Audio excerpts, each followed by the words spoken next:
Hello and welcome back. This is the week 15 lecture. This is actually part one of the week 15 lecture. So, just like last week, I'm going to create two segments to this week's lecture. Part one is this. I'm just going to talk a little bit about the writing process. Hopefully, we are getting started on Essay 4 here at the beginning of the week. So, I'm just going to review some of our steps of the writing process, but kind of get you thinking a little bit more about the writing process in relation to this specific assignment. Because Essay 4 is bigger, it's a little more complex than our previous essays. So that's what part one will be all about. Part two will be all about MLA citation rules. So just like last week, I posted a part two consisting of research tips, and the video looked different. I was in the classroom, not here at home, but hopefully it's just as easy to watch and you guys were able to access it from the weekly module. So I'll mention a little bit about citation rules here in part one, because of course citations are important now because we are doing research. So I really want to stress our citation rules here at the end of the semester, but it's kind of easier if I can just show you guys some stuff. So in the classroom, I have more resources, I have more technology, so I'll be able to show you guys some examples of what our in-text citations should look like and what our works cited pages should look like, because of course we will have works cited pages for this assignment. It's really the first time that I'm requiring that we all have a works cited page. So a lot to cover, but let's just start with some review. Let's start with a few things that we already know. So looking back to last week, I talked about research. I kind of went through the assignment. I haven't received any questions, so I'm assuming that we all understand the assignment. Please read the assignment instructions that you can find in that assignment link in Web Campus. So we know what we're doing. We know that we are constructing original arguments based on one of the essays that we have read and liked in our books. So we have selected an essay from 50 essays, and now we are responding to it. And in the process of responding to it, we are going to construct our own argument, whether we are agreeing with the author or disagreeing or potentially falling somewhere in between. So last week we talked about the Tolman model, we talked about the Rogerian model of argumentation. So I gave you guys a couple of different organizational structures that you can choose from as you're developing your own original claims. So that's good. I hope we've all got a good handle on that. And then part two last week, again, was all about research. So hopefully we've conducted some research and we found a couple of sources that we might be able to use in our essay. So remember, the sources that we find are going to help us to make our arguments. The sources are not the centerpieces of this essay. They are not the primary focus, and they shouldn't really be all that connected to the essay that you selected. They should be connected to the topic that that essay is about. So I talked about this last week. You have to identify the topic of your chosen essay from our books, and then you have to identify the argument or the thesis that the author is making. And those are two different things. So make sure you are distinguishing between topic and argument. But once you know the topic, you can start searching for that topic. And I showed you guys a few strategies last week involving Wikipedia, Google Scholar, and most importantly, and most helpfully, the GBC library databases. So hopefully between those methods, we've all been able to find a couple of sources. So now at the beginning of week 15, our final week of class, it's time that we actually get moving on the actual construction of the essay. So I wanted to start as we typically start during our work weeks. Anytime we have an essay due at the end of the week, I try to keep this sort of routine intact. So we start with our early idea generation stuff. We have multiple pre-writing steps that we need to go through before we're ready to start drafting. So we've talked about pre-writing, we've talked about organizing. We've talked about getting some ideas down on paper, then getting organized and thinking about our thesis statement. So there's kind of a set order that we like to move in. I've reposted all of this info to the week 15 module, but again, we've seen it before. We followed these steps with essay 1. We followed them with essay 2. Now, with essay 3, if you remember, things got a little bit jammed up because we had a lot of stuff to cover for essay 3 and time got a little short. So we ended up spending the first half of the week on, I think it was maybe classification by that point. That was our final technique that we needed to learn before essay 3. And then at the end of the week, we started more of our writing process stuff. So we got a little jammed up with essay 3, and frankly, now that I'm grading essay 3, I'm seeing that might have been a problem for some of us. Maybe some of us got a little rushed with that particular essay. Maybe we didn't spend an entire week working on it. But with essay 4, we need to spend this entire week working on it because it's a longer essay, it's more complex, and as we know, it involves outside sources. So there's just more moving parts here. So I want us to get started here on Monday with our early pre-writing stuff, all of our idea generation stuff. And let's sort of orient this more towards argument now. So one thing that we need to be doing starting today is writing down original claims. Obviously, we're going to need to think about our thesis. What is our overall central claim? But we also need to develop some smaller supporting claims. And this is one of the most important early activities you can do to get ready for essay 4. So just do some free writing. Just get some ideas down on paper. This is always a good way to start. You don't have to be very organized or systematic at first. You can just jot down ideas, again, about the topic. Stay focused on the topic that your essay is treating. So again, you can write down some ideas about the essay itself, about the author, about what you see in the essay, what you agree with, what you disagree with, what you like, what you dislike. But the main focus should be your ideas, your thoughts, your opinions about the topic.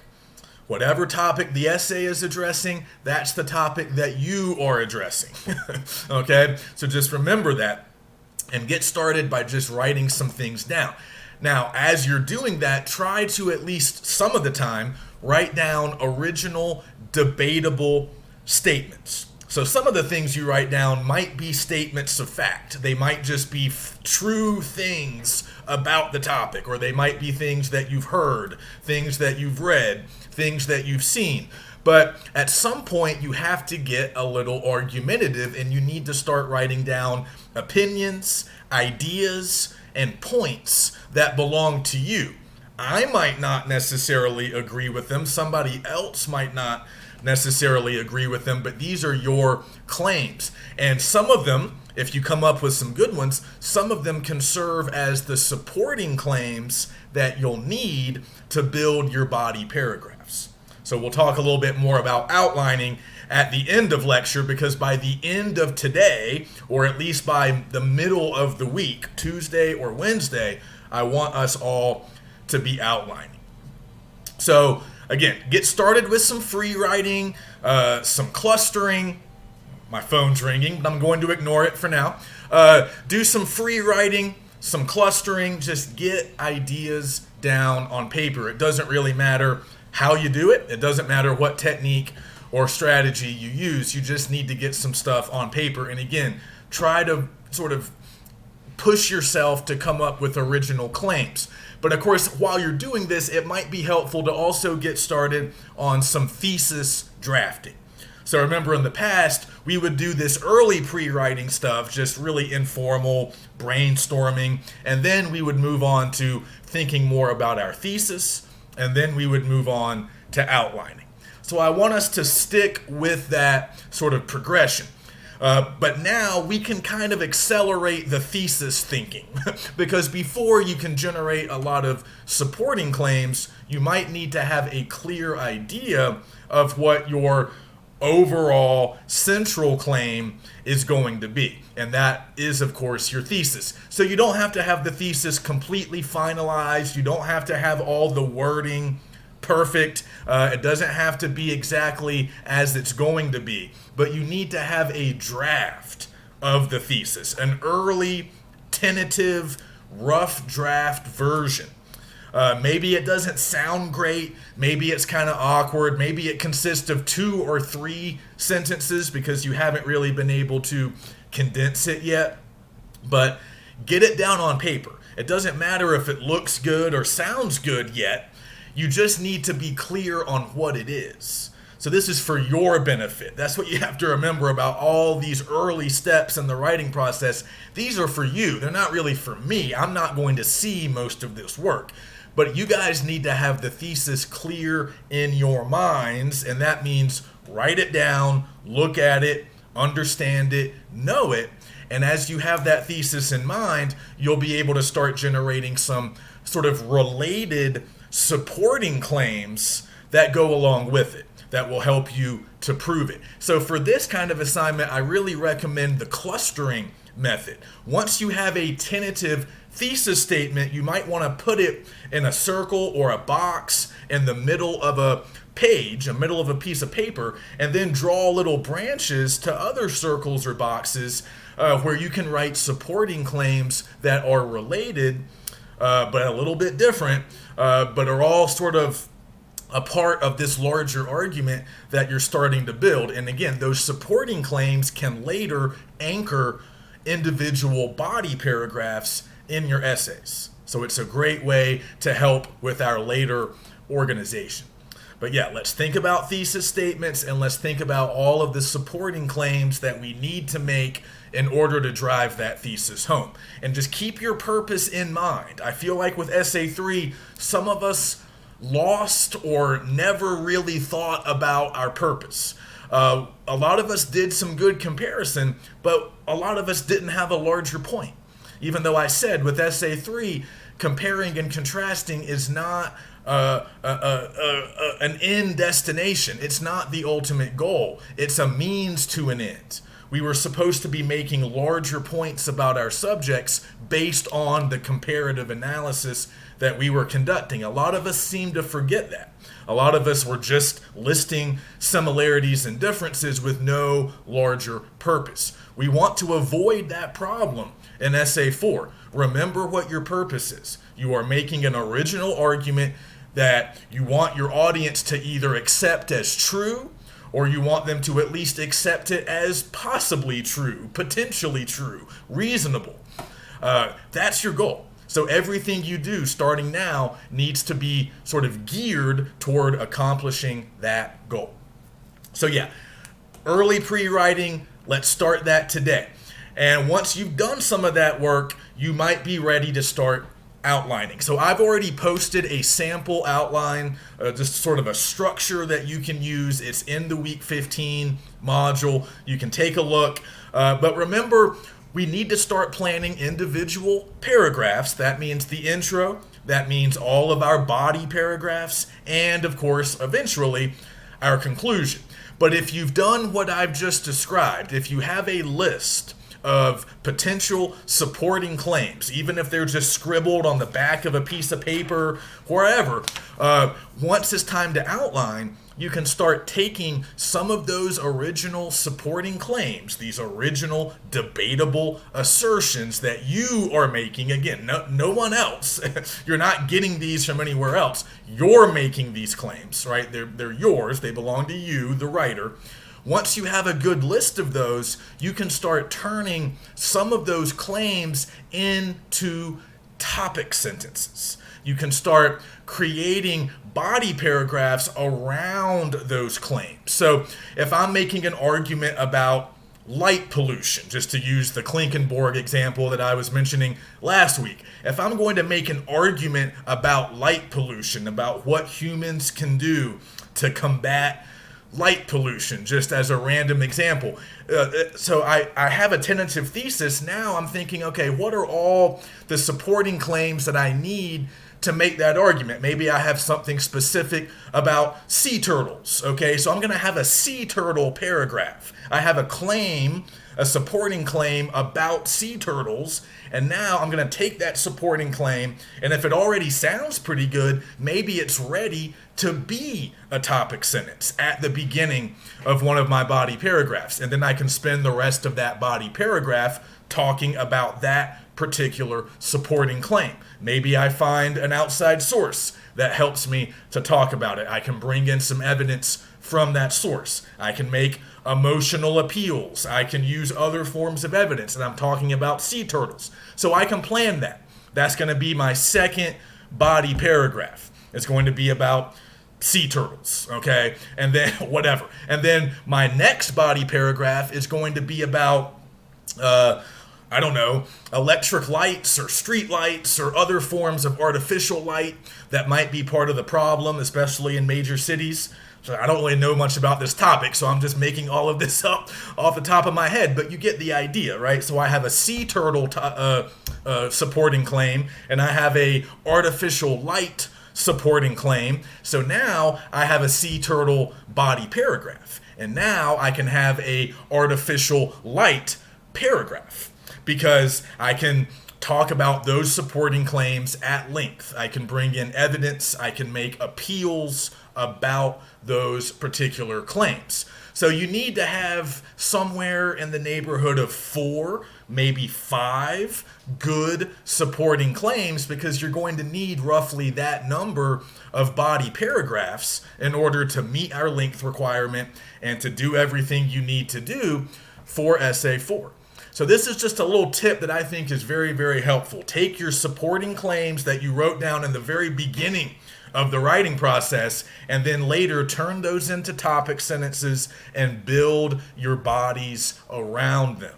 And again, if you have 4 or 5 good claims, that means you should have 4 or 5 good bodies.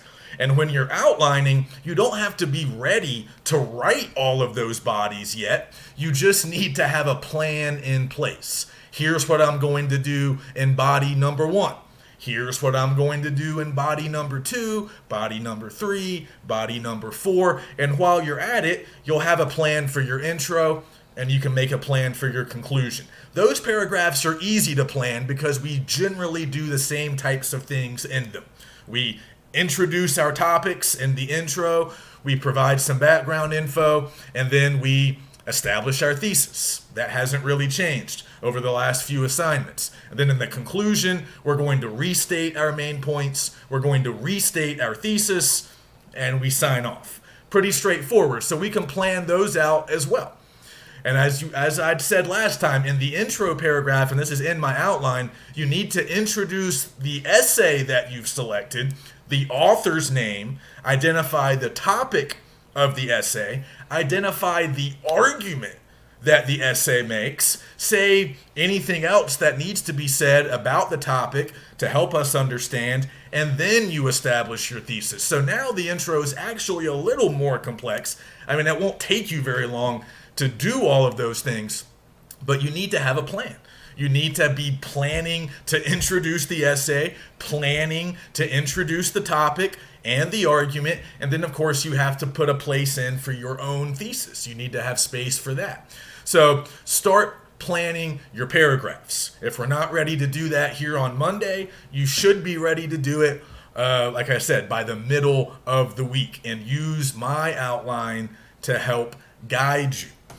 All right. And then finally, of course, as we know, not finally, but the next step is drafting. So once we have an outline and a tentative thesis, it's time to start actually putting together our rough drafts. So I'm hoping that we can be doing this, again, somewhere between the middle and the end of the work week, because obviously final drafts are due at the end of this week on Sunday, the 13th. So, put together a rough draft, send it to me if you want feedback, but give yourself multiple days to draft. If you have a good outline, the drafting should come pretty easily and pretty quickly. If you have a plan for every paragraph, you can just start filling in those spaces with your content, your research, everything that you have. So by the weekend, you should have a rough draft. If you want to send it to me by Friday, that's great. I can give you feedback. Otherwise, you need to spend some time on post writing, even if it's just by yourself. You need to save time for the end of the writing process. And a lot of us aren't doing this. I can tell by grading essays. A lot of us aren't revising or editing very much.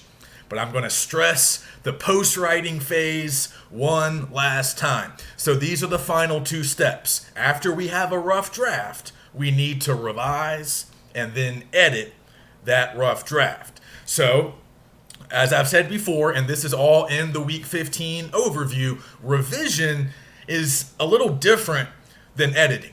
When you revise, you're not so much focused on mistakes, you're focused on the overall effectiveness and clarity of your essay. So there's different levels of revision. I'm not going to go through all of that right now. It's in the module. But you kind of start small with individual words and sentences, making sure your sentences are clear, making sure everything sounds the way you want it to, making sure that your transitions are good, making sure that the order of your body paragraphs makes sense. So you're thinking about big picture things and smaller picture things. Is this individual sentence effective? And then also, do I have a good overall organizational structure? These are some of the questions you're asking yourself during revision. If you find awkward sentences, if you see that you have a weird order to your bodies, you need to rearrange something, or maybe you need to add something. A lot of times during revision, we are making additions and subtractions. Maybe one of your bodies needs more detail. Maybe another one of your bodies is too long, and you need to break it up into two separate paragraphs. These are the kinds of things that we do during revision. A lot of it's not hard. A lot of it's, hey, this paragraph's too long. Let me find a natural place to break it, and I'll have two paragraphs. That's not hard, but you need to take the time to do it. It's the same with finding an awkward sentence. If you're proofreading, reading back through your draft, you'll be able to find awkward sentences. They're not hiding. They're there. You can see them, read them, hear them if you're reading out loud, which you should. So fix them. Just, you don't have to even know if there's actually a mistake occurring. Maybe it just sounds weird. It's not clear. Revise it. So revision is important. It's often not difficult, and a lot of us are skipping it. And then finally, editing. And editing really does refer to finding and eliminating mistakes. So we're talking about run-on sentences, comma splices, sentence fragments, missing apostrophes. Also just the obvious typos. Your finger slipped on the keyboard, you hit the wrong key, you have the wrong word, you have quiet instead of quite. Misspelled words, I'm seeing some of those on our final drafts. That's not a great look when you're using a computer and you have the internet and it's the year 2020. We don't want misspelled words, so you have to clean up most of the obvious errors. Nobody's going to be perfect. There's always going to be some mistakes that slip through, even in professional writing. But we need to be as clean and correct as possible. So over the weekend, we can finish up with post writing, and then hopefully by Sunday night, we are ready to submit. So the final thing I'll say here in part one, just remember all of our tools. We have a lot of tools at our disposal that will help us to make these arguments that we're building. So all the appeals that I've given you guys, the artistic appeals, pathos, logos. Pathos means emotion. Logos means logic. Don't forget about ethos, your credibility as the writer. You have to appear knowledgeable about your topic. That's where the research comes in.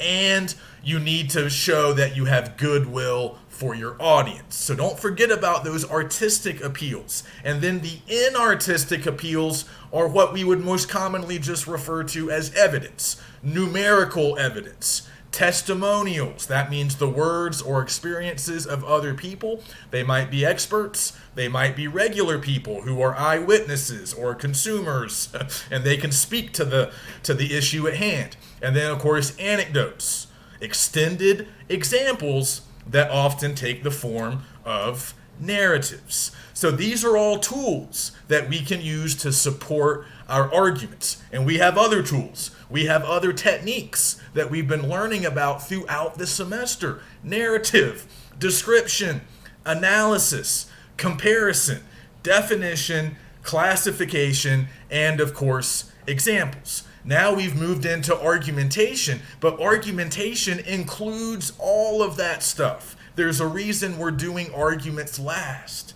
And there's a reason we learned all of that stuff earlier. Because I want to see that stuff, at least some of that stuff, show up in Essay 4. And not to go back into the past too often, but in Essay 3, a lot of us did not use definition. A lot of us did not use classification. And some of us didn't even really use examples, even though those techniques were supposed to be there in Essay 3 along with comparison. So if you made that mistake with Essay 3, don't repeat the mistake in Essay 4. Use all of our techniques, or at least as many as make sense for you. But typically, with an argument, it's good to define some things. It might be good to classify some things, and you definitely need to provide examples. And if you use anecdotes, that will be a form of narrative. Using description can be helpful in an argument. You're not telling a story necessarily, although maybe you are, but even if you're not, it's still good to use powerful descriptive language that can help you get your point across. Comparison might come in handy. All of that stuff could be potentially helpful. You need to choose the ones that work best for you. But I need to see proof that we have a good handle on a lot of these techniques that we've learned throughout the semester. And obviously, I want to see that you have a good handle on argumentation as well.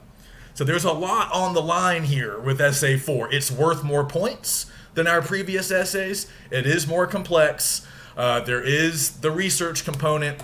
So let's take it seriously, read my instructions, look at my outline, and let's spend this entire week working on Essay 4. Because once we turn in the final drafts at the end of this week, we are finished with English 101. We're not doing anything during exam week except celebrating or crying about our performance in the class. So this is the last thing we have to do. So let's put all of our attention on it, or as much attention as we can this week, because this is our last week. So that's it for part 1. I'll come back with part 2. I'll be in a different place, probably wearing the same clothes. I hope, because I'm going to campus right now. Part 2 will be centered on in-text citations and the works cited page. So I'll just give you a preview now. There are 2 levels of MLA citation rules. We need to use both levels in Essay 4. The in-text level is easy. I'll cover that first. And then, of course, the works cited page, there's a little bit more going on there. So I'll cover both of those levels in part 2. I'll see you then for the last time.